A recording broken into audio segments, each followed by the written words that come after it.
తాకట్టులో ఉన్న బంగారాన్ని విడిపించి ఆ రోజు ఆన్లైన్ రేటుకే మేము కొంటాం. Sharma gold company.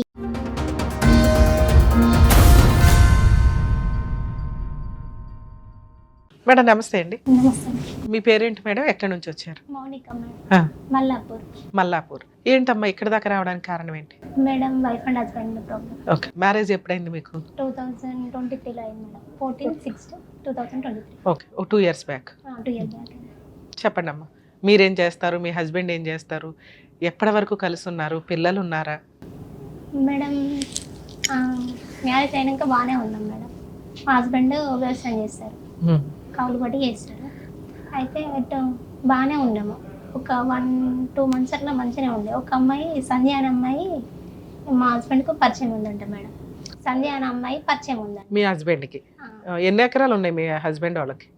ల్యాండ్ ఏం లేదు మేడం, మరి కౌలు తీసుకుని చేస్తాడు. కౌలు తీసుకుని చేస్తాడు. ఓకే, అయితే బాగానే ఉంటాడు, బాగానే చూసుకుంటాడు. మా ఇద్దరి సేమ్ విలేజ్ అయితే. ఎక్కడ? ఏ విలేజ్? మల్లాపూర్. మల్లాపూర్. ఓకే, ఎక్కడమ్మా అది?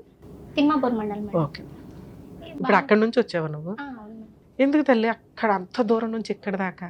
మేడం పోలీస్ స్టేషన్లో చుట్టూ తిరిగిన. కరీంనగర్లో కూడా కరీంనగర్ పోలీస్ స్టేషన్ కూడా పోయినా, మహిళా పోలీస్ స్టేషన్కి, సఖీ కేంద్రంకి అయినా. ఎక్కడికి పిలిపించినా వస్తలేడు. ఇంటికాడ కూడా రాకపోతే కేసులు వేయాలిగా తల్లి. మేడం పిలిపిస్తున్నాం కదా పోలీస్ స్టేషన్ పిలిపిస్తే ఈ అబ్బాయి రాడు, ఫోన్ లిఫ్ట్ చేయడు, బ్లాక్ చేస్తాడు మేడం. సరే, నీ హక్కు ప్రకారం నీ కేసులు నువ్వు వేసుకోవాలిగా.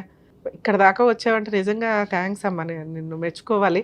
కాకపోతే కొంచెం కష్టంగా అనిపిస్తాయి అండి ఇట్లాంటివి. ఎందుకంటే వీడియోలు చూసి కూడా మీకు కొంత అవగాహన వస్తూ ఉంటుంది. ఏ కేసులు వేసుకోవాలా వద్దా, ఎందుకు వేసుకోవాలి. లీగాలిటీలో 100% మీకున్న ఆప్షన్స్. ప్రతి కేసులోనూ మీకు ఒక ప్రతి ఎపిసోడ్లో మీకు ఒక కొత్త పాయింట్ తెలుస్తూనే ఉంటుంది. మీకు అవసరం ఉన్న పాయింట్స్ వరకు చూసుకొని మీరు దగ్గరలో అడ్వకేట్ ద్వారా కోర్టులో కేసులు వేయాలండి. ఇప్పుడు తను చెప్తున్న పాయింట్ ఏంటంటే హస్బెండ్ ఎవరు పిలిచినా రావట్లా. ఫోర్సుబుల్గా పిలిచే చట్టాలు ప్రెజెంట్ లేవు కాబట్టి రాకపోవచ్చు. ఒకవేళ అలా రాలేదు అంటే కొంచెం జిడ్డు కేసు కింద లెక్క. ఫ్రీ, ఇప్పుడు సఖీ కేంద్రంకి వెళ్ళారంటే మీకు ఫ్రీ అడ్వకేట్ని ఇస్తారు. వేసి పడేయాలి, కేసులు వేసి ఉంచి నీ పని ఏంటని నువ్వు చూసుకుంటుంటే జరగాల్సిన టైంకి రావాల్సిన ఫ్రూట్ వస్తుంది. ఎందుకంటే నీ మీద ఏదైనా ఒక కేసు ఫైల్ చేస్తే నువ్వు ప్రశాంతంగా ఉండగలవా? ఉండలేవు. అతను కూడా అంతే. కానీ స్టార్టింగ్లో ఎలా మాట్లాడతారంటే ఏం చేసుకుంటారో చేసుకునివ్వండి, నన్ను ఎవరు ఏం చేయలేరు, నేను వెళ్ళాలంటే ఏమీ చేయలేదు, మీరేమనుకుంటారంటే పోలీసులు లంచాలు తీసేసుకున్నారు అందుకే పిలవలేదు. ఇవన్నీ నిజం కాదు. కేసులు జరిగితే సెటిల్మెంట్, జరగకపోతే వేసి పడేయాలి. సరే తల్లి, నిజంగా అంత దూరం నుంచి వచ్చావు, నీకు ఏం చేయగలవో 100% ట్రై చేస్తాను, చెప్పండి. 1 year బ్యాక్ ఈ అమ్మాయి వల్ల గొడవ అయింది మేడం. గొడవ అయిన తర్వాత అయితే ఏంటంటే మేము పోలీస్ స్టేషన్ పిలిపించి 1 year బ్యాక్ పోలీస్ స్టేషన్ పిలిచినాం మేడం. కంప్లైంట్ చేసిన, కొట్టింది అమ్మాయి వల్ల. ఈ అమ్మాయి ఫోన్ చేసిన తర్వాత ఈ మా హస్బెండ్ పక్కన నేను కూర్చున్న తర్వాత ఒక 15 days బ్యాక్ తర్వాత అమ్మాయిని చంపి నేను వస్తా అంటుంది మేడం.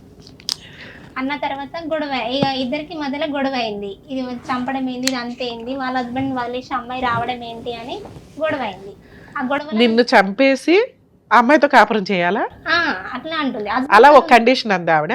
అంది. నేను పక్కనే కూర్చున్నా మేడం. పక్కనే కూర్చున్న తర్వాత ఇక నాకు మస్తు ఏడుపు వస్తుంది. ఒకటేసారి అమ్మాయి ఇట్లా అనడం, అబ్బాయి పక్క. ఏంటి వాళ్ళిద్దరి మధ్య సంబంధం ఏంటి, ఎంతకాలం నుంచి అట్లా? అంత మరి మ్యారేజ్ కి ముందా తర్వాత తెలియదు, కానీ మాకు ఒక మ్యారేజ్ అయినాక ఒక 2 months కి తెలిసింది. అంత లవ్వే ఉండి మనుషులు చంపేసే అంత ఆలోచన ఉండి ఆవిడే చేసుకోవచ్చు కదా, నిన్నెందుకు చేసుకోవడం? అయితే మేము కూడా అదే క్వశ్చన్ అడిగిన మేడం. ఏంటంటే ఇప్పుడు మీ ఇద్దరికి ఇప్పుడు కలిసి ఉండాలి అనుకున్నాం అనుకో, ఇక్కడ నన్ను చంపేయవలసిన అవసరం నీకు లేదు కదా. ఇప్పుడు సరే అమ్మాయి కావాలనుకుంటే నన్ను వదిలేసాయి అని ఇక ఇద్దరి మధ్యలో చర్చ జరిగింది మేడం. నువ్వు ఎందుకు పెళ్లి చేసుకున్నావు అసంటప్పుడు? అమ్మాయికి ముందే ఇష్టం ఉంటే ముందే పెళ్లి చేసుకుంటే అయిపోతుంటది కదా, నన్ను ఎందుకు పెళ్లి చేసుకున్నావు? మళ్ళీ సేమ్ ఊరు, సేమ్ క్యాస్ట్, మళ్ళీ అందరు ఒకటే విలేజ్ కదా, ఊర్లో పరుగు పోతుంది. ఇప్పుడు ఒకే విలేజ్ లో ఉన్నప్పుడు నీకు నీ బలగం ఉంటుంది కదా తల్లి, మీ కుటుంబానికి పెద్ద మనుషులు గాని వీళ్ళు గాని వాళ్ళని పిలిపించి ఏదన్నా చేయొచ్చు కదా మేడం. పిలిపిస్తే ఈ అబ్బాయి అమాయకత్వంగా ఉంటాడు. మౌనికి ఇంకా నువ్వే ఎక్కువ మాట్లాడతావు, కానీ అసలు ఈ అబ్బాయికి ఇలాంటి హ్యాబిట్స్ లేవని మొత్తం కొట్టి పడేసారు మేడం.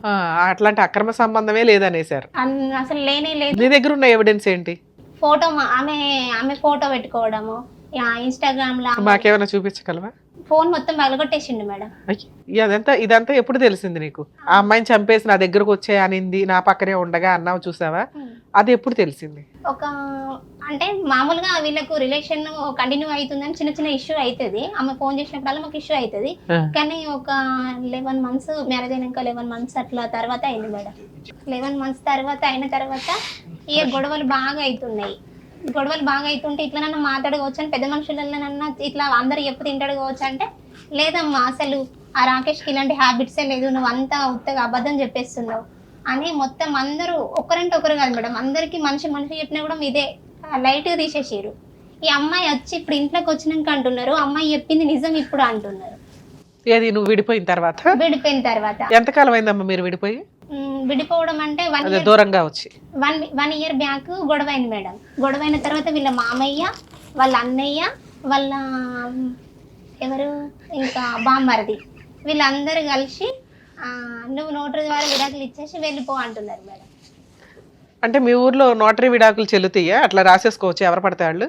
ఏమో మేడం. ఇప్పుడు అలాగే నువ్వు 1 year కాపురం చేశారు కదా, తర్వాత 1 year ఎలా వచ్చారు ఇంట్లో నుంచి? ఆ రోజు ఏం జరిగింది లాస్ట్ రోజు? లేదు మేడం, తర్వాత పోలీస్ స్టేషన్ పిలిపించిన తర్వాత వాళ్ళ మామయ్య వాళ్ళ బామ్మర్ది వాళ్ళు ఉంటారు ఉండి నాకు ఫోన్ చేసి బరాబరు వస్తుంది. మా అత్తమ్మకి చెప్పిన ఫస్ట్ ఇట్లా అమ్మాయి ఊక ఫోన్ చేస్తుంది అది ఇది ఇట్లా అవుతుంది. ఇప్పుడు అలా అన్నట్టు మీ ఆయన చాలా అమాయకుడా? వాళ్ళు అన్నట్టు అమ్మంటే వాళ్ళకు ఊరు మొత్తం అమాయకుడే మేడం. నీకు ఒక్కదానికే వెళ్ళను? నా ఒక్కదానికే వీళ్ళను. ఎందుకు అట్లా? కొట్టాడు ఎప్పుడైనా? మస్తు కొట్టిండు మేడం. తాగొచ్చాడా? తాగి రావడం కాదు, ఈ అమ్మాయి కోసమే అంతే. అన్ని విషయాలు మస్తు కొడితే ఆటోమేటిక్ గా నువ్వు పక్కింటి వాళ్ళకి ఎదురింటి వాళ్ళకి వీళ్ళందరికీ తెలుస్తాయి కదా నాన్న. నిన్ను ఫస్ట్ లో సపోర్ట్ చేయకపోవడానికి కారణం ఏంటి నీకు? ఫస్ట్ మేడం ఫస్ట్ లో ఈ అమ్మాయి అబద్ధం చెప్తుంది, అతను మంచోడు అమాయకుడు అని అన్నారు కదా, అలా అనటానికి రీజన్ ఏంటి? ఆ అమాయకత్వం చూసేనా? వేరే వాళ్ళతో మాట్లాడాడు, బయటికి వెళ్ళాడు, తన పని తను చేసుకుని వెళ్ళిపోతాడు, తను చేసుకుంటాడు. మళ్ళీ ఒకరితోని కూడా అసలు అది నోరు తెరిచి మాట్లాడు. సో దానివల్ల అతను స్మూత్ అమాయకుడు మంచోడు అనేది ముద్ర అయితే సొసైటీలో పడింది. ఓకే, అందరూ కూడా అట్లనే అనుకున్నారు. ఇక అనుకున్న తర్వాత నేను ఫోటోతో సహా ప్రూఫ్స్ చూపించినా కూడా ఎవరు నమ్మలేదు మేడం. చూపించినా నమ్మలేదు. సరే, పోలీస్ స్టేషన్ లో సఖీ కేంద్రంలో ఇన్ని చోట్ల కేసులు వేశారు, ఇవన్నీ 1 year లోనే?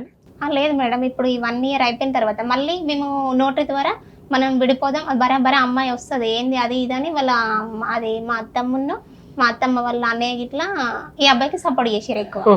చేసిన తర్వాత ఈ అమ్మాయి ఏంటంటే వాళ్ళ చుట్టాల అమ్మాయి మా ఆయన ఆధార్ కార్డు పెట్టి 2 నోట్లు తీసుకొచ్చిండు, ఆయన మొత్తం కొట్టించుకొచ్చిండు. కొట్టి ఇప్పుడు సంతకం పెట్టి అంటే వెళ్ళిపోదాం అంటున్నాడు మేడం.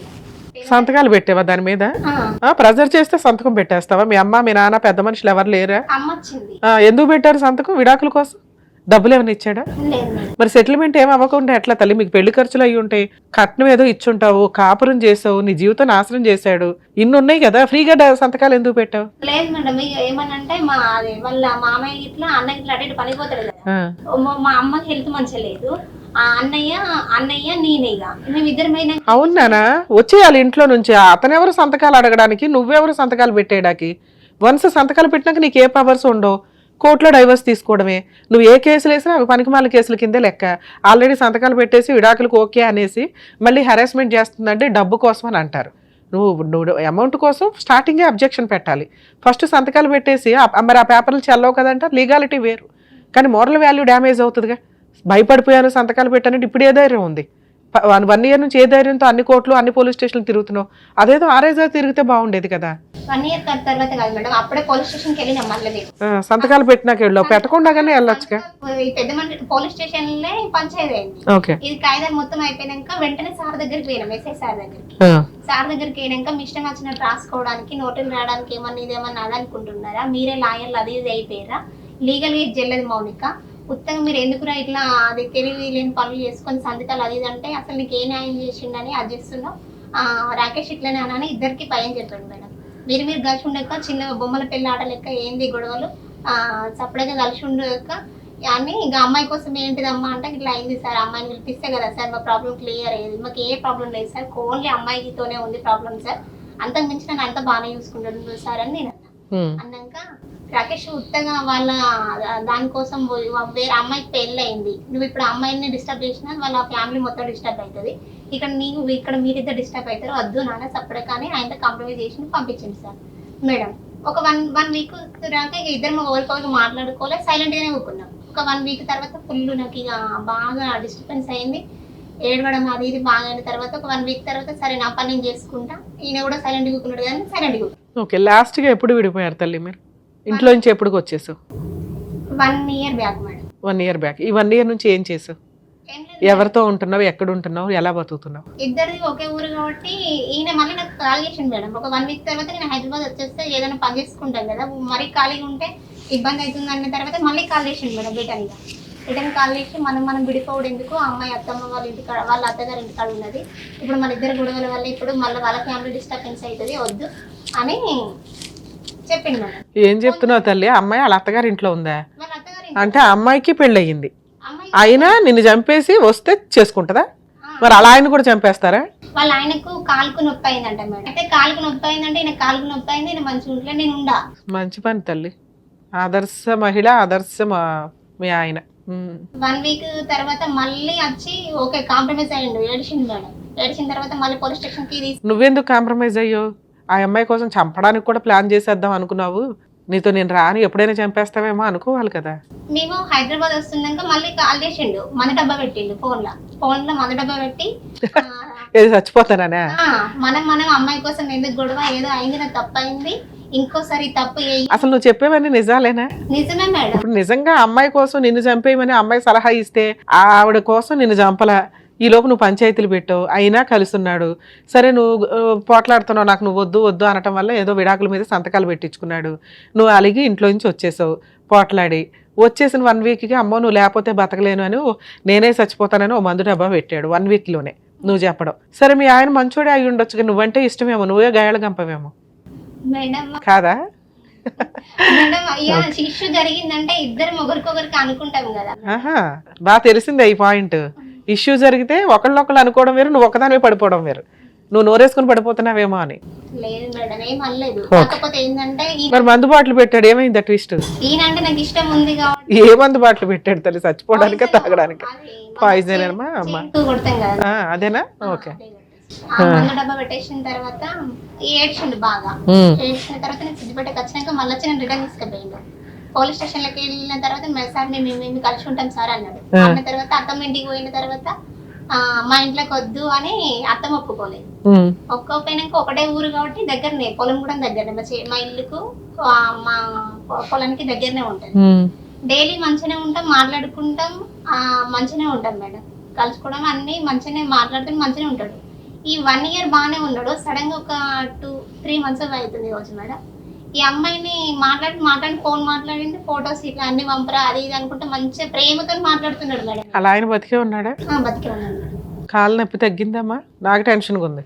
కాలు నొప్పి ఇంకా కొంచెం ఉంది మేడం. ఓకే. ఎందుకు కాలు నొప్పి ఉంది, పాపం పోరాడలేరు. ఈ మధ్య బులుగు డబ్బాలు కొనేసి అందరూ డ్రమ్ముల్లో తోసేస్తున్నారు జెంట్స్ ని. అంత బలశాలేనా అమ్మాయి? ఏమో మేడం, చూడలేదు నువ్వు ఎప్పుడు? వెళ్ళిన ఇంటికి. ఇంటికి వెళ్ళి 4 పీకేవా? ఇంటికి వెళ్ళి నువ్వు ఇద్దరిని ఎట్లా మోసం చేస్తున్నావు, మనం కలిసి ఉందాం లేకపోతే మనకి రెంట్కుందాం అది ఇది అని అన్నావు కదా. పోనీ నేను మరి 1 ఇయర్ బ్యాక్ నేను డివోర్స్ కేసు వేసుకుంటూ కదా, నేను అప్పుడే పెళ్లి చేసుకుంటూ కదా. మరి అట్లా అన్నప్పుడు ఇప్పుడు 1 ఇయర్ నుండి నేను లైఫ్ వేస్ట్ చేసినావు, మళ్ళీ ఈ అమ్మాయితో నాతో మాట్లాడుకుంటూ ఈ అమ్మాయిని కూడా మోసం చేస్తూ ఇంటికి పట్టుకొని వచ్చినావు. ఇప్పుడు పెళ్లి చేసుకున్నా అంటున్నావు. అమ్మాయిని పెళ్లి చేసుకున్నాడా? అవును మేడం, పెళ్లి చేసుకున్నా అంటున్నాడు. అక్కడ విడాకులు రాలేదుగమ్మా, డైరెక్ట్ తీసుకొచ్చిరు మేడం. వీళ్ళ మమ్మీ వీణ. నువ్వు ఆల్రెడీ ఉన్నావు కదా ఇంట్లోనే. ఇప్పుడు మా ఇంట్లో ఉన్నా కదా మేడం నేను. 2 months బ్యాక్ వచ్చేసినాక.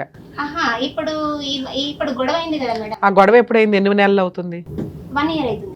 తర్వాత వచ్చాడండి, 1 వీక్ తర్వాత మందు పెట్టాడు, వెళ్ళానండి, ఒక 3 నెలల కాపురం చేశానండి అన్నావు. 3 నెలల పంచాయతీ ఏమో అనుకున్నాను, మళ్ళీ 1 yearకే వెళ్తున్నావు. నువ్వు శాంతం మీ ఆయనతో విడిపోయి 1 year అవుతుందా? 1 year అయింది మేడం. 1 year అయిన తర్వాత ఒక 1 week తర్వాత వచ్చాడు. 1 week తర్వాత మేము వచ్చినాం, పోలీస్ స్టేషన్ లో కలిసినాం. పోలీస్ స్టేషన్ లో కలిసిన తర్వాత పోలీస్ స్టేషన్ లో SSR తో మాట్లాడినాక మేము కలిసి ఉంటాం అన్నాక అత్తమ్మ ఒప్పుకోలే. ఒప్పుకోపోయినాక మా ఇంట్లో నేను ఉన్నా, ఎందుకంటే ఇద్దరు ఒకటే ఊరు కదా, ఇల్లు కూడా దగ్గరనే. ఈ మా ఆయన వ్యవసాయం చేసేది కూడా మా ఇల్లు పక్కన. ఓకే, నువ్వు మీ ఇంట్లోనే ఉంటున్నావు, ఈయన అటు ఇటు వచ్చి వెళ్తున్నాడు. లాస్ట్ గా రావడం మానేసి ఎంతకాలం అయింది? ఒక 3 months అవుతుంది. 3 months. ఈ 3 months లో పెళ్లి చేసుకున్నాడా, ముందే పెళ్లి చేసుకున్నాడా అమ్మాయిని? ఈ 3 months లోనే మేడం. నాతో మాట్లాడుకుంటూనే సడన్ గా ఈ అమ్మాయిని తీసుకొచ్చిండు మీ ఇంటికా వాళ్ళ ఇంటికా? మా ఇంటికి. అబ్బా తీసుకొచ్చేసరికి పెళ్ళైంది అంటున్నారు అందరూ. మా అత్తమ్మ చెప్తున్నది రాకేష్ కు పెళ్లి చేసినాం, వినాయక చవితి కాడ అది పీటల మీద కూర్చొని పెడతాం అది ఇది అంటున్నది పూజ కాడ. అన్నాక నేను కాల్ చేసిన. మీ అత్తగారు అంత కక్ష కట్టేయడానికి కారణం ఏంటి నీ మీద? ఏం లేదు మేడం, ఈ అమ్మాయి వల్లనే అంతే. అదేదో నీకే సపోర్ట్ చేయొచ్చు కదమ్మా, నువ్వు సొంత కోడలివి, నీది అరేంజ్డ్ మ్యారేజ్, లవ్ మ్యారేజ్ కూడా కాదు. ఆ అమ్మాయికి పెళ్లి అయ్యి ఓ భర్త ఉన్నాడు, అలాంటి అమ్మాయిని ఇంటికి తీసుకొస్తే పూజా కార్యక్రమాల్లో ఎందుకు కూర్చుంటున్నారు తల్లి? ఏమో మేడం, వీళ్ళ చుట్టాలు అమ్మాయి కదా మేడం, వీళ్ళ తరపున చుట్టాలు అన్నట్టు వీళ్ళ అమ్మ వాళ్ళు. సరే, నీకు తెలిసినాక నువ్వు వెళ్ళావా పోట్లాడడానికి? వెళ్ళిన మేడం. ఏమైంది అక్కడ? వెళ్ళిన తర్వాత నేను ఫస్ట్ పోలీస్ స్టేషన్ పిలిపించిన. నాతో మాట్లాడుకుంటే ఈ అమ్మాయిని ఎందుకు తీసుకొస్తావు, మరి అటువంటిప్పుడు నేనే 1 year బ్యాక్ సైలెంట్ కూర్చుంటు కదా అని అమ్మాయిని ఎందుకు తీసుకొచ్చినామని ఇంటికి వెళ్ళాను మేడం. ఇంటికి వెళ్ళాక ఈ అబ్బాయి నాతో మాట్లాడుతున్నాడు, నీతో కూడా ఇట్లా చేస్తున్నాడు అని ప్రూఫ్ చూపిస్తానని పట్టుకొని పోయినా, ఫోన్ పట్టుకొని పోయినాక నేను వెళ్ళేటప్పుడే చూసిండు మేడం. చూసి నువ్వు అన్ని పట్టుకొని వస్తున్నావా, నన్ను ఎందుకు పోలీస్ స్టేషన్లకు పిలిపిస్తున్నావు కదా అని ఆయనతో ఫోన్ మొత్తం పగలగొట్టేసిండు. ఫోన్ పగలగొట్టేసిండు. ఏది పోలీసుల ముందా? లేదు మేడం, వాళ్ళు రాకముందుకి ఫోన్ పగలగొట్టేసిండు. ఫోన్ పగలగొట్టేసినాక మా ఇంటి చుట్టూ వాళ్ళు ఉంటారు కదా, ఎందుకు గొడవ పెట్టుకుంటున్నారా, మరి ఈ అమ్మాయికి హస్బెండ్ చనిపోయింది అని చెప్పారు కదా మీరు ఇన్ని రోజుల సంది. ఓవర్ని ఆయన లేపేశారనమాట అబద్ధంతో. నిజంగా అయితే బతికే ఉన్నాడు. నేను అంతమంది కూడా హస్బెండ్ చనిపోయింది అనుకున్నా మేడం. నాది మా అందరికి కూడా మా హస్బెండ్ చనిపోయినాకనే ఈ అమ్మాయిని తీసుకొచ్చిరని అన్నారు. అన్నాక నేను ఇన్స్టాగ్రామ్ లో ఇట్లా వాళ్ళకి ఫాలో ఉంటది కదా, ఈ అమ్మాయికి ఇట్లా పలానా అమ్మాయికి ఇట్లా నాతో మాట్లాడుతుందని అంతమంది చెప్పిండు. అలా ఫాలో అప్ చేసేసరికి వీళ్ళ హస్బెండ్ ఉండడం తెలిసింది. తెలిసిన తర్వాత మరి ఆయన చెప్పావా మీ ఆవిడ ఇట్లా వచ్చి మా ఆయనతో ఉంటుందని? చెప్పినా మేడం. ఆయన ఏమన్నాడు?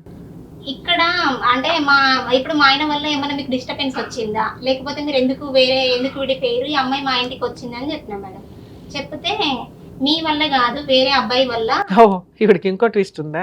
వేరే అబ్బాయి వల్ల గొడవ వచ్చింది, అయితే ఇంట్లో దొరికింది, అందువల్ల మేము వదిలేసాం ఆ పిల్లని. అయితే ఈ అమ్మాయిని ఇంటికి రానివ్వట్ల అని చెప్పిండు. చెప్పిన తర్వాత మరి రాకేష్ వల్ల ఇట్లా ఏమైనా గొడవ పెట్టుకున్నారా అని మీరు అడిగితే లేదమ్మా, అసలు రాకేష్ అంటేనే నాకు తెలియదు, ఇక్కడ ఉండే దాని వల్లనే. ఇప్పుడు నీ వల్ల ఇంకో రాకేష్ ఒకడు ఉన్నాడని తెలిసింది అతనికి. అతని దృష్టిలో ఏ రవియో పొల్లయ్యో ఎల్లయ్యో, అవునా? ఇప్పుడు రాకేష్ ఒకడు. ఓర్ని ఇప్పుడు ఈ ట్విస్టులు తెలిసి ఆయన అసలు ఓకే. ఇంటికి వెళ్ళినా అయితే వెళ్ళినాక నువ్వు ఎందుకు వస్తున్నావు అంటుంది మేడం. నన్ను ఎందుకు వస్తున్నావు అంటే నేను పెళ్లి చేసుకున్నా కూడా వస్తున్నా, మరి నువ్వు ఎందుకు వచ్చినావు అని నేను అడిగినా. పోలీస్ స్టేషన్ లో ఏమన్నారు? పోలీస్ స్టేషన్కి రాలేదు. రాకపోయినాక ఎందుకు వచ్చినావు అని అంటే నేను వైఫ్ని కాబట్టి వచ్చినా అని నేను అన్నా. అంటే నేను పెళ్లి చేసుకున్నా అని అమ్మాయి అన్నది. నువ్వు ఎట్లా పెళ్లి చేసుకుంటావు అని అంటే నేను 3 నెలల కింద పెళ్లి చేసుకున్నాను అమ్మాయి అన్నది మేడం. అంటే పెళ్లి చేసుకోవడానికి మరి సరే మీ హస్బెండ్కి విడాకులు ఇచ్చినవా అని నేను అడిగితే మీ హస్బెండ్ విడాకులు ఇచ్చినవా అని అంటే నీ వలన విడిపోయినామంటుంది మేడం. మరి అదేదో వాళ్ళ ఆయన పిలిపించి చెప్పమనకపోయావా? నువ్వు ఫేస్బుక్ లో పెడితే మేము విడిపోయినామంటే. ఫేస్బుక్ లో పెట్టావా వాళ్ళిద్దరు ఫోటో? లేదు మేడం, ఫేస్బుక్ లో పెడితే విడిపోయినామంటే అసలు మీ ఆయన ఎట్లున్నాడో తెలియదు. నువ్వు వచ్చినాక సెర్చ్ చేసిందే, నువ్వు వచ్చినాక సెర్చ్ చేసినావు. మీరు అందరూ ఈయన చనిపోయిన అంటేనే నేను సెర్చ్ చేసిన. సరే మీ ఆయనను పిలిపిమంటావా అని నేను అన్నా మేడం.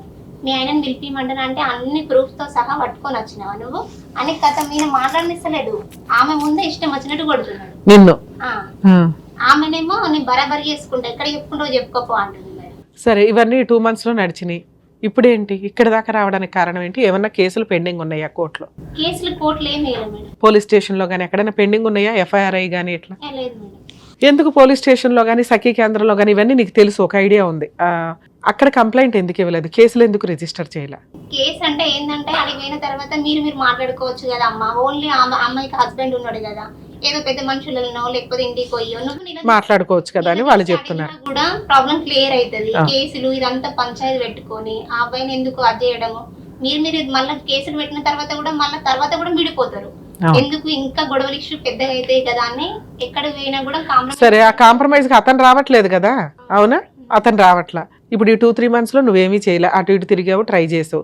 ఇక్కడ దాకా ఎందుకు వచ్చావు? ఏం కావాలి నీకు? లేదు మేడం, ఇద్దరి లైఫ్లు కదా ఇక్కడ. అయితే ఈ అబ్బాయి ఇప్పుడు ఈ అమ్మాయి వచ్చి ఇక్కడ ఉండడం వల్ల ఇక్కడ నా లైఫ్ స్పైల్ అవుతుంది, ప్లస్ వాళ్ళ హస్బెండ్ లైఫ్ కూడా స్పైల్ అవుతుంది కదా. వీళ్ళకి ఏమైనా అర్థమయ్యేటట్టు చెప్తారా అని. ఇద్దరికి అర్థమయ్యేటట్టు చెప్పడం కంటే నీవు ఒకదానికి అర్థమయ్యేటట్టు చెప్పడం బెటర్గా కదా. ఎందుకంటే వాళ్ళకి క్యారెక్టరే లేదు, నీ వల్ల విడిపోయారనేది అబద్ధం. ఓకే, నీ వల్ల గయ్యాళితనం విడిపోయారు. విడిపోవాలని నువ్వు డిసైడ్ అవ్వు. నీ కుటుంబం గురించి మాట్లాడదాం. ఆ అమ్మాయి ఎలాంటిదో నీకు ఒక ఐడియా ఉంది. నువ్వు చెప్పినవి నిజాలైతే మీ ఆయన నీలాంటి ఒక క్యారెక్టర్ ఉన్న అమ్మాయిని వదులుకొని ఆయన గోయ్య ఆయన తవ్వుకున్నట్టు. ఎందుకంటే సొంత భర్తకే దిక్కాణం లేదు.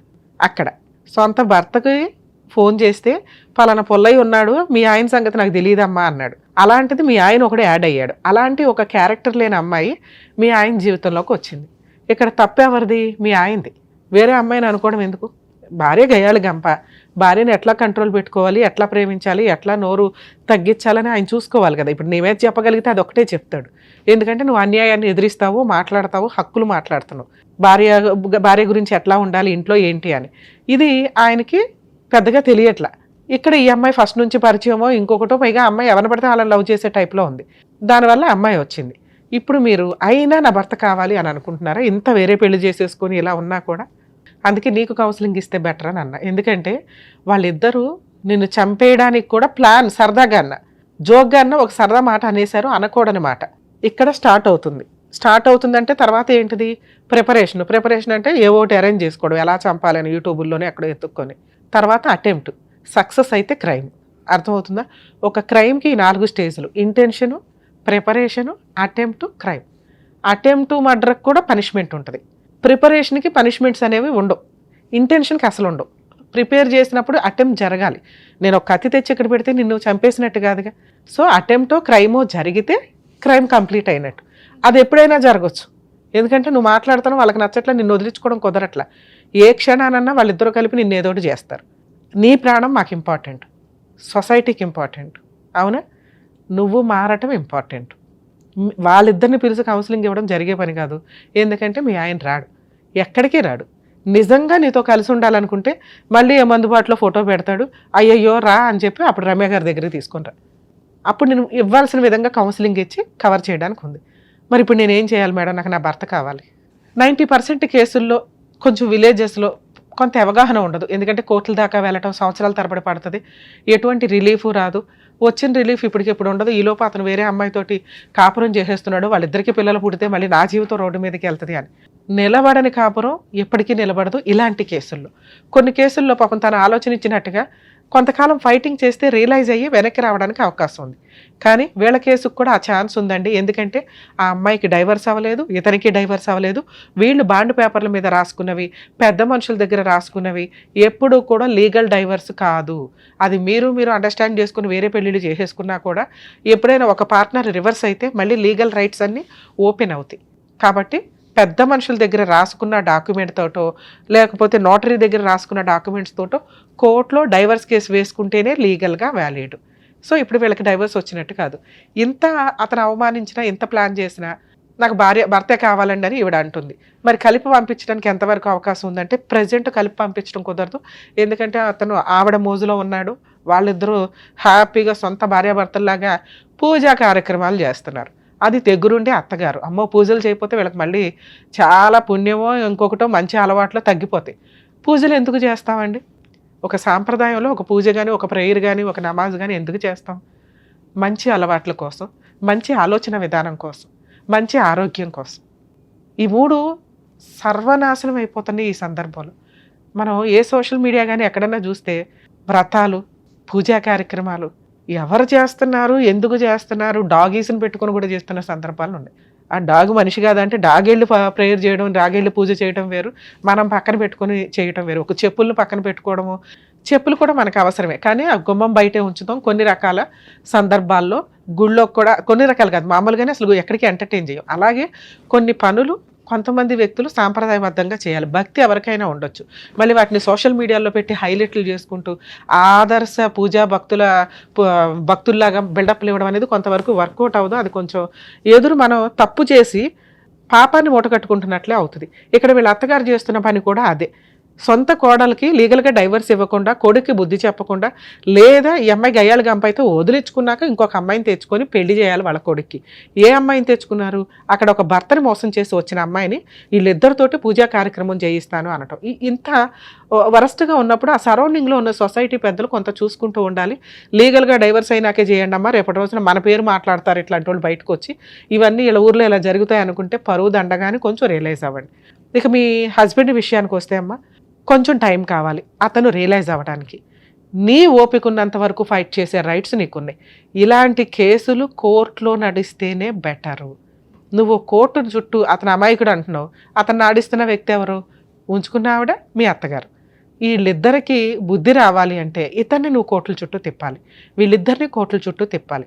మేడం నేను కోర్టుల్లో తిరగలేను, నీకు ఇంపాసిబుల్. ఇప్పుడు రమ్య గారు ఫోన్ చేస్తే ఆయన రాడు, పోలీసులు ఫోన్ చేస్తే రాడు, పర్లా, ప్రాబ్లమే లేదు. వస్తే అతనికి ప్రాబ్లం సాల్వ్ అవుతుంది. ప్రాబ్లం సాల్వ్ చేసుకోవడానికి ఆయనే ఒక అడుగు ముందుకే అయినప్పుడు నీకున్న ఆప్షన్ లీగల్గా కేసులు వేసేసి నీ పని నువ్వు చేసుకో, నువ్వు రిలాక్స్ అయిపో. ఏంటి కేసులు? పోలీస్ స్టేషన్కి వెళ్ళు, సార్ నా భర్తను కలపండి అనొద్దు, సార్ నాకు ఈ అన్యాయం జరిగింది, ఇదిగోండి మా అత్తగారి మీద సెకండ్ పెళ్లి చేసుకున్న అమ్మాయి మీద పెళ్లి చేసుకుంది అని నువ్వు చెప్పవసరం. ఇదిగోండి ఒక అమ్మాయిని తీసుకొచ్చి ఇంట్లో పెట్టుకున్నాడు, ఆ అమ్మాయి ఇలా మాట్లాడింది నాతో, ఆ అమ్మాయి మీద లీగల్ యాక్షన్ తీసుకోండి, నా భర్త మీద లీగల్ యాక్షన్ తీసుకోండి, మా అత్తగారి మీద మాంగారి మీద అని ఇట్లా నువ్వు 498 కంప్లైంట్ ఇవ్వడానికి కేసు ఫైల్ చేయి. అంతేగాని సెకండ్ మ్యారేజ్ చేసుకున్నారు అని అనమాకు. ఎందుకంటే సెకండ్ మ్యారేజ్ అని చెప్తే పోలీసులు ఎవిడెన్స్ తీసుకురా అని అసలు కేసు పక్కకి వెళ్తుంది. ఎందుకంటే సెకండ్ మ్యారేజ్ అని చెప్తే అసలు కేసు పక్కకి వెళ్తుంది, అది మనం ప్రూవ్ చేయలేము. ఎందుకంటే వాళ్ళిద్దరు పెళ్లి చేసుకుని లైసెన్స్డ్గా ఏం తిరగట్లా, వీళ్ళు ఒక మాట వేసుకుని గ్రూప్గా కూర్చొని ఇళ్లలో పడుకుంటున్నారు. అర్థమవుతుందా? సో మన దగ్గర ఎవిడెన్స్ లేనప్పుడు దాని గురించి తిరగడం కంటే మన దగ్గర ఉన్న పవర్స్ వాడుకోవడం బెటర్గా. 498 నీకు జరిగిన మానసిక హింస, శారీరక హింస ఆల్రెడీ రెగ్యులర్గా కొట్టాడని చెప్పావు, అలాగే ఫైనాన్షియల్ హింస కూడా నీకు జరిగినట్లే. ఉన్నంతలో నీకేదో గ్రాండ్గా పెళ్లి చేశారు, ఖర్చులైనవి మీ ఇంట్లో వాళ్ళకు కూడా. సో వీళ్ళ నలుగురి మీద యాక్షన్ తీసుకునే రైట్స్ నీకుంటాయి. తర్వాత సఖీ కేంద్రం నీకు తెలుసు తల్లి, కనీసం సంతోషం. ఎందుకంటే 90% ఉమెన్స్కి సఖీ కేంద్రాలు ఎక్కడ ఉంటాయో కూడా తెలియట్లే. అక్కడికి వెళ్ళు. డొమెస్టిక్ వైలెన్స్ కేసు అని ఒకటివే, అది ఒక మంచి కేసు. చాలా కేసులు కలిపి అదొక కేసు చాలు. ఈ 2 వేసి రిలాక్స్ అవ్వదు. కానీ మరి డొమెస్టిక్ వైలెన్స్లో ఏం అడగాలి? ఇందాక చెప్పింది police station case, criminal case. అది వేసుకున్నా ఇది కూడా వేసుకోవచ్చు. అది వాళ్ళకి పనిష్మెంట్ ఇవ్వడానికి, ఇది నీకు ప్రొటెక్షన్ ఇవ్వడానికి, నీకు డబ్బు ఇవ్వడానికి, వాళ్ళని పనిష్ చేయడానికి, ఇంకేదైనా ఆస్తులు ఉంటే వసూలు చేసి పెట్టడానికి, అన్నీ కలిపి ఇందులో అడగచ్చు. మీ ఆయన ఇప్పుడు ఫ్రెష్గా డైవర్స్ కేసు వేస్తే వేయొచ్చు, వేయకపోవచ్చు, ఆయనకి పెద్ద నాలెడ్జ్ లేదు కాబట్టి. సో ఈ డొమెస్టిక్ వైలెన్స్ కేసు ఫైల్ చేసి మంత్లీ 30,000 మెయింటెనెన్స్ కావాలని వెయ్యి, ఒక 20 లక్షలు నష్టపరిహారం కావాలని, కనీసం ఒక 10 లక్షలు మీ రేంజ్కి. మీరు అక్కడ ఏంటుందో నాకు తెలియదు, ఎన్ని ఎకరాలు ఉన్నాయో ఏంటని అది చూసుకొని ఆ ఎకరాలని అటాచ్మెంట్ చేసే హక్కు కూడా నీకుంది. నీకు కొంచెం టైం పడుతుంది, కానీ ఇంటీరియర్ మెయింటెనెన్స్ అని ఒకటి ఉంటుందమ్మా. Main case 3 to 5 years 3 years పైన నడిచినా కూడా ఇంటీరియర్ మెయింటెనెన్స్ అనేది నీకు 6 months నుంచి 1 year లోపే ఆర్డర్ అవుతుంది. నువ్వు 30,000 అడిగావు, కోర్టు అతని ఫైనాన్షియల్ కెపాసిటీని బట్టి ఒక 10 15 ఏదో ఒకటి ఆర్డర్ ఇస్తుంది. అలా ఆర్డర్ ఇవ్వడం స్టార్ట్ అయిన దగ్గర నుంచి అతను నీ కాళ్ళ దగ్గరికి సెటిల్మెంట్కి వస్తాడు. అది కలిసి ఉంటాడా? ఇట్లాంటి వ్యక్తి నాకు అవసరం లేదని నువ్వు ఆ రోజు డెసిషన్ తీసుకొని ఓ 10 లక్షలు 15 లక్షలు తీసుకొని సెటిల్మెంట్కి వెళ్తావా? ఆ రోజు డెసిషన్ తీసుకో. ఈ రోజు నువ్వు తీసుకోవాల్సిన డెసిషన్ భర్త కావాలండి అని కాదు. అర్థమవుతుందా? న్యాయం కావాలండి. ఏమి న్యాయం కావాలి? వీళ్ళు ఇట్లా తప్పు చేశారు కాబట్టి వీళ్ళు ఒక 2 సంవత్సరాలన్నా కోర్టు చుట్టూ తిరగాలి. నాకున్న పవర్స్ ఏంటో వాళ్ళకి తెలియాలి. ఒక ఆడపిల్లని మోసం చేస్తే ఏం జరిగిందో వాళ్ళకి తెలియాలి. అలాంటి ఒక రక్షణ ఇవ్వగలిగేది నీకు ఈ 2 కేసులు మాత్రమే. ఒకవేళ సఖీ కేంద్రంకి వెళ్ళాను మేడం, వాళ్ళు ఎవరు ఫ్రీ అడ్వకేట్ను కూడా అడుగుతాలి, నీకు ఎక్కడా కూడా అడ్వకేట్ అవసరమే లేదు ఈ 2 కేసుల్లో. 498 కేసులో నీకు సగం వరకు పోలీసులు చేస్తారు, మిగతా సగం పబ్లిక్ ప్రాసిక్యూటర్ ఉంటారు కోర్టులో. వాళ్ళు ఒక లాయర్ని పెట్టుకొని 1 లక్ష రూపాయలను ఇచ్చుకొని కేసులు చేయించుకోవాలి. డొమెస్టిక్ వైలెన్స్ కేసులు నీకు ఫ్రీ లీగల్ ఎయిడ్ కూడా ఉంది. ఇందాక ఒక 4 చెప్పా, మెయింటెనెన్స్, నష్టపరిహారం, punishment, protection, free legal aid, ఇది కూడా అడిగే. వాళ్ళే గవర్నమెంట్ లాయర్ని పెట్టి కోర్టుకు పంపించి నీకు కేసు రిజిస్టర్ చేయిస్తారు. సరేనా? ఒకవేళ వాళ్ళు డీవీసీ కేసు తీసుకోము, మేము చెయ్యము, ఫ్రీ అడ్వకేట్ని పెట్టము అంటే మాకు కాంటాక్ట్ అవ్వండి, మేము మాట్లాడతాం. లేదా నేను ఇట్లా సుమన్ టీవీకి వెళ్ళానండి, అడ్వకేట్ రమ్య గారు చెప్పారు ఇక్కడ ఫ్రీ లీగల్ ఎయిడ్ దొరుకుతుందని, దొరకకపోతే మేడంకి ఇన్ఫామ్ చేయమన్నారు అనండి. 100% ఫ్రీ లీగల్ ఎయిడ్ ఇస్తారు తల్లి, అది రూలు. కొంతమంది మాకు చెప్తున్నారు, మేడం అక్కడ ఎవరు ఇవ్వట్లేదు చెప్పట్లేదని. లేదమ్మా, నేను చాలా సఖీ సెంటర్స్ అబ్జర్వ్ చేశాను, మాట్లాడాను, వాళ్ళు 100% ఇస్తున్నారు, మీకు అడగడం తెలియట్లా. ఎందుకంటే గవర్నమెంట్ ఎంతో ఫండ్ పెట్టి చేస్తున్న పని ఇది. సో మీకు అడగడం తెలియకపోవడం వల్ల ఎట్లా అవుతుందంటే, వాళ్ళు ఇవ్వట్లా, మేము వెళ్ళలేకపోతున్నాం, చెప్పే విధానం ఒకటి ఉంటుంది. పర్ఫెక్ట్గా చెప్పి ఇది నస కేసు అని అనిపించకూడదు కదా, కొంచెం అట్లా చెప్తే మీకు 100% ఫ్రీ లీగల్ ఎయిడ్ అయితే ఇస్తారు. దాంట్లో వెనక్కి తగ్గడం అనేది ఉండదు. ఓకేనా? నెక్స్ట్ నీకు కొంచెం భయం ఉంది, ఒకే ఏరియా కాబట్టి ఏమన్నా చేస్తారేమో అని, ప్రొటెక్షన్ తీసుకో. ఇవన్నీ నీకు దాంట్లో అడుగుతుంటే వాళ్ళే ఎదురు నీకు సజెషన్ చెప్పి ఇస్తారు. ఎందుకంటే మా వీడియోలో అంతకుముందు చూస్తే నీకు అర్థమవుతుంది. ఉమెన్ కమిషనర్తో మాట్లాడి మీకు అవేర్నెస్ తీసుకొని వచ్చాం. చాలా legal cell authority, Telangana state legal cell authority వాళ్ళతో కూడా డైరెక్ట్గా మాట్లాడి మీకు అవగాహన తీసుకొని వచ్చాం. సో కాబట్టి ఇలా ఫైనాన్షియల్గా వీక్గా ఉన్న వ్యక్తులు ఎవరైనా కానీ, మహిళలు ముఖ్యంగా సఖీ కేంద్రాలకు వెళ్ళి మీరు ఫ్రీ లీగల్ ఎయిడ్ కూడా అడిగే అవకాశం ఉంటుంది. ఒకవేళ జెంట్స్ అడ్వకేట్లు పెట్టుకోలేని ఫైనాన్షియల్ పొజిషన్లో ఉంటే లోక్ అదాలత్ దగ్గరికి వెళ్ళి అక్కడ మీరు ఫ్రీ లీగల్ ఎయిడ్ అడగొచ్చు. ఇవన్నీ మాకు తెలియట్లేదు మేడం, ఈలోపు కేసు వేసేసారు అవతల వాళ్ళు అనుకుంటే కోర్టులో జడ్జి గారిని అడగొచ్చు. జడ్జి గారు అడ్వకేట్స్ని ఫ్రీ లీగల్ ఎయిడ్ కింద మీకు అపాయింట్ చేసి పెడతారు. సరేనా? ఇట్లా ధైర్యంగా పోరాడతాలి. ఇప్పుడు నీ భర్త కావాలి అనేది కరెక్ట్ కాదు, నీ భర్తకి బుద్ధి రావాలి, నీకు న్యాయం జరగాలనేది కరెక్ట్. నీకు న్యాయం జరగడం స్టార్ట్ అయ్యడానికి కొంచెం టైం పట్టినా కూడా, న్యాయం జరగడం స్టార్ట్ అయిన దగ్గర నుంచి ఆటోమేటిక్గా నీ కాళ్ళ దగ్గరికి సెటిల్మెంట్కి వస్తాడు. నా బెస్ట్ సజెషన్, ఇలాంటి వ్యక్తిని ఎంటర్టైన్ చేసుడు కంటే ఏదైనా ఒక 1 ఎకరం 2 ఎకరాలు రాయించుకోవడం బెటర్. సరేనా? All the best. జాగ్రత్త.